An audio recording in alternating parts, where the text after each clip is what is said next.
बेहद अजीज है वो ये कि मोहब्बत का भी दावेदार है वो मोहब्बत का भी दावेदार है वो, जड़ें भी अंदर अंदर काटता है। क्या बात है, क्या बात है। मोहब्बत का भी दावेदार है वो, जड़ें भी अंदर अंदर काटता है। मेरी मुराद जनाब कैसर अजीज साहब से है जो अपने कलाम से। आदिल भाई बहुत अच्छी निजामत कर रहे हैं आदिल भाई, और मैं मुहिब्बे उर्दू इनकी वजह से हूँ। आज की जो महफिल है हिंदी उर्दू का संगम, मैं हिंदी उर्दू के हवाले से गंगा जमुनी तहजीब के हवाले से 4 मिसरे पेश करता हूँ। मैं एक बात ये कहना चाहता हूँ कि इनसे दरखास्त है कि वो अपना वो गजल जरूर पढ़ें जिसके लिए मैंने इनको आवाज दी है, उसके अलावा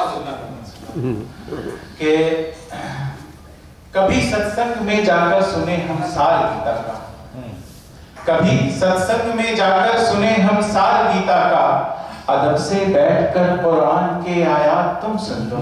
क्या बात है। अदब से बैठकर कुरान के आयात तुम सुन लो, न हो दीवार कोई भी हमारे बीच मजहब की, सुने हम शाम की बंसी नबी की नात तुम सुन लो। क्या बात है, क्या बात है। सुने हम शाम की क्या कहने नबी की नात तुम सुन लो। और खास गजल पेश करने से पहले जो कह रहे हैं उसके लिए मैं कहता हूँ कि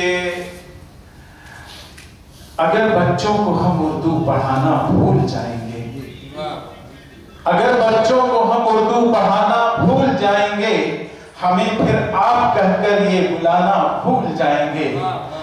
अगर बच्चों को हम उर्दू पढ़ाना भूल जाएंगे, हमें फिर आप कहकर ये बुलाना भूल जाएंगे। और गुलजार देहलवी साहब अक्सर इस बात का तज़किरा करते हैं, मैं उसको आपके सामने पेश करता हूं कि नई नस्लों को उर्दू पढ़ना लिखना कैसे आएगा। क्या बात है।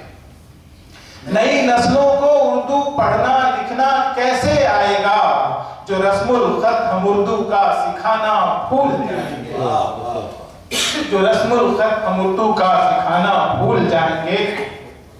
और ना आएगा समझ में अर्थ वंदे मातरम का, ना आएगा समझ में अर्थ वंदे मातरम का भी, अगर इकबाल का कौमी तराना भूल जाएंगे, अगर इकबाल का कौमी तराना भूल जाएंगे। क्या करें। और आखिरी गजल के मतलब चंद शेर पेश करके जाना तमाम कि हिफ्ज़ो अमा का जिसको निगहबां कहा गया, हिफ्ज़ो अमा का जिसको निगहबां कहा गया, उनको तबाहियों का भी सामा कहा गया। क्या बात है। उनको तबाहियों का भी सामा कहा गया।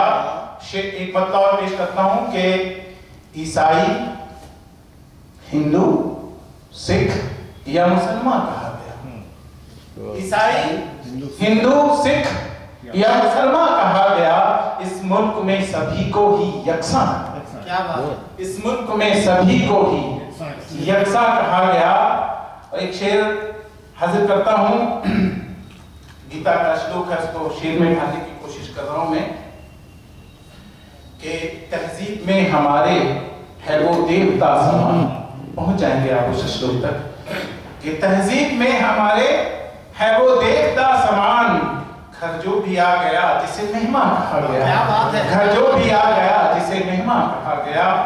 और गांधी जी की बहुत तज़किरा किया आपने, लेकिन असली बात मैं आप कहने जा रहा हूं कि गांधी के रास्ते पे चला जो भी शख्स, गांधी के रास्ते पे चला आज जो भी शख्स, पागल कहा गया कभी नादान कहा गया, पागल कहा गया कभी नादान कहा गया।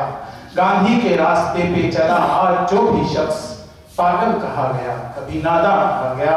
और बिल्कुल हालात हाजरा का शेर कह करके रहमत तमाम करता हूं कि महफूज क्यों नहीं यहाँ औरत की आबरू। अरे वाह, औरत की बेटी कहिए, बहनों कहिए, सब वजन में आते हैं कि महफूज क्यों नहीं यहाँ औरत की आबरू, महफूज क्यों नहीं यहाँ औरत की आबरू। इस मुल्क में तो धरती को भी मारा, इस मुल्क में तो धरती को भी मारा।